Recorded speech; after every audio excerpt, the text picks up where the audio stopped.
Hello नमस्कार. Big boss मराठीचा हा सीझन पार पडला आहे आणि हा खूप गाजला आहे सीझन आणि निक्कीने खरं तर गाजवला आहे सीझन. मग निक्कीचा ठणाणा असो किंवा बाई हा काय प्रकार सगळंच गाजले तिचं. निक्की आहे माझ्यासोबत. निक्की सगळ्यात आधी कशी आहेस? Thank you so much. मस्त TRP होता या सीझनचा. Thank काय you. वाटतं थोडं क्रेडिट घेशील तुझ्यासाठी कारण की खूप गाजला आहे सीझन. क्रेडिट मी स्वतःला खरंच देणार नाही आहे. सगळ्यांमुळे मी दिसली आहे असंच मी म्हणेल, कारण की जर सगळे नसते तर मे बी मी दिसली नसती. त्यामुळे श्रेय सगळ्यांना घेऊ द्या. मी एवढंच सांगेल की या शोचं पूर्ण बोज असते ना ते माझ्या खांद्यावर घेतलं होतं.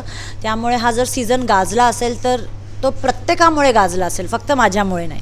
निक्की तू फिनालेपर्यंत होतीस. हो. 3 हिंदीत पण तिसरी होतीस तू. हो. आता इथे सुद्धा तिसरी आहेस. हो. हिंदीत जसे तुझे रिलेशनशिप होते, जसं आम्ही रुबिनासोबत तुझं रिलेशनशिप हो, बघितलं, हो. बेस्ट फ्रेंड्स होता तुम्ही. आम्हाला असं वाटलं होतं की आता तुझं जान्हवीसोबत तसंच रिलेशनशिप होईल, पण मध्ये थोडे खटके उडाले. हो, हो. काय वाटतं कशामुळे झाले सगळे कॅल्क्युलेशन्स काय झाले? ॲक्च्युली ती खरंच खूप प्रेमळ मुलगी आहे. मला तिचा साथ खूप आवडतो. पहिल्या दिवसापासून आम्ही सोबतच होतो. पण मध्ये मध्ये काय झालं, तिला ना भाऊच्या धक्क्यावर बोलल्या गेलं की ती एक शॅडो आहे, जे ती नाही आहे पण तिलासुद्धा तिचं एक इंडिव्हिज्युअल पर्सनॅलिटी दाखवायचं होतं. तर सर तिने माघार घेतला फ्रेंडशिपमधून आणि ती एक इंडिव्हिज्युअल म्हणून खेळायला लागली. पण त्याच्यानंतर काय होतं की तुम्ही इतक्या वेळ सोबत असले ना की एक सॉफ्ट कॉर्नर होऊन जातो. नंतर आम्हाला दोघांना रिअलाईज झालं की आता आम्ही दोघं एक सेपरेट स्ट्रॉंग इंडिव्हिज्युअल म्हणून उभे आहे. सो जर ते सॉफ्ट कॉर्नर आहे आणि दिसतंय तर ते दिसू दे फ्रीली. आम्ही आमचे फिलिंग्स आणि इमोशन्स दाबून नाही ठेवणार. आणि मग आमच्यामध्ये परत फ्रेंडशिप झाली आणि कालच जान्हवीशी मी बोलली, ती आज मला भेटायला येणार आहे. हो. निक्की तुझं रिलेशनशिप आम्ही बघितलं, तुझे मित्र, तू कोणाच्याही मागे बोलली नाहीस तुझ्या मित्रांच्या बाबतीत. पण असं तुला मिळालं बघायला चक्रव्यूहच्या रूममध्ये की तुझ्या मागे थोडे बोलले ते, तेव्हा थोडं वाईट वाटलं, हर्ट झाली होतीस तू?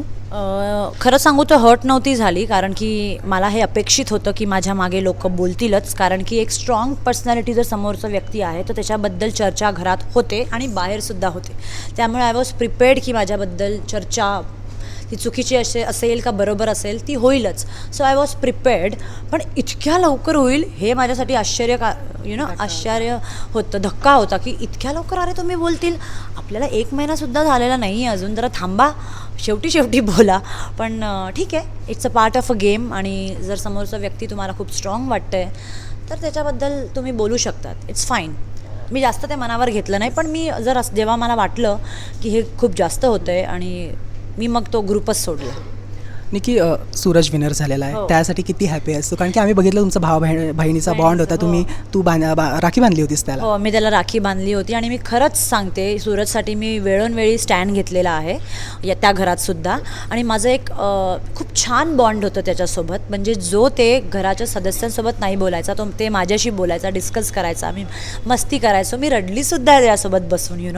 माझे सगळे प्रॉब्लेम्स मी त्यासोबत बसून सॉल्व्ह केले आहे, त्याला सांगितले आहे. मी खरंच खूप खुश आहे, कारण की जर मी ट्रॉफी उचलली नाही आहे तर मी असं म्हटलं होतं की B ग्रुपमध्येच उचलायचं ट्रॉफी. आणि मग तो अभिजित असो का सूरज असो, ते B ग्रुपमधले होते आणि त्यांनी ट्रॉफी उचलला आहे. So I am very happy.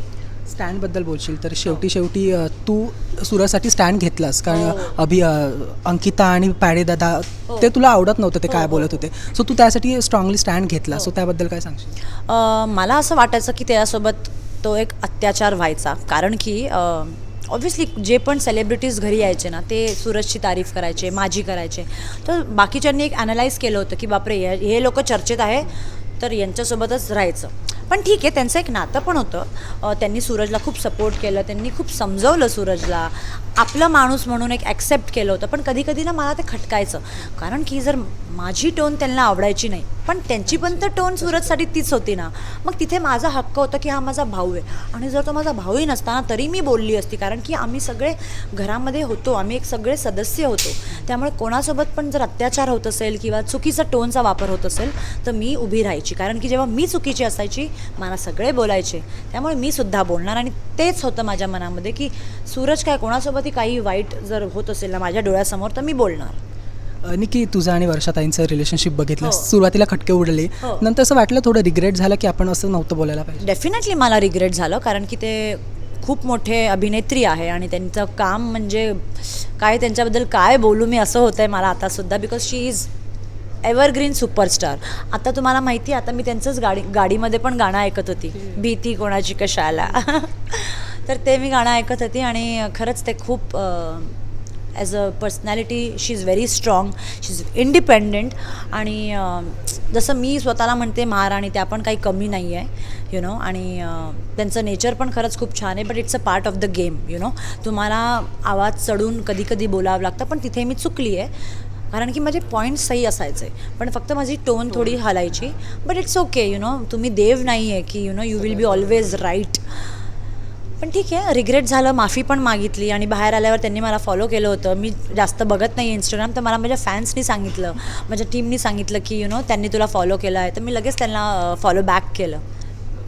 तुझी आणि अरबाजची मैत्री खूप हो. जास्त चर्चेत होती, सगळीकडे तुम्ही चर्चेमध्ये होतात. हो. घरातल्यांना असं वाटत होतं की तुम्ही जेव्हा बाहेर याल तेव्हा एकमेकांशी बोलणार नाहीत किंवा तुमचं ते रिलेशनशिप पुढे कंटिन्यू नाही होणार, ती मैत्री कंटिन्यू नाही होणार, हो. असं वाटतं तुला? कारण की आता आम्ही बघतो तुम्ही बाहेर येताय, तुम्ही फुल मजा करताय, एकदम फिरताय एकत्र. हो, त्याचा आता मला मेसेजच आला होता, त्याला रिप्लाय केलं मी तुम्ही यायच्या आधी.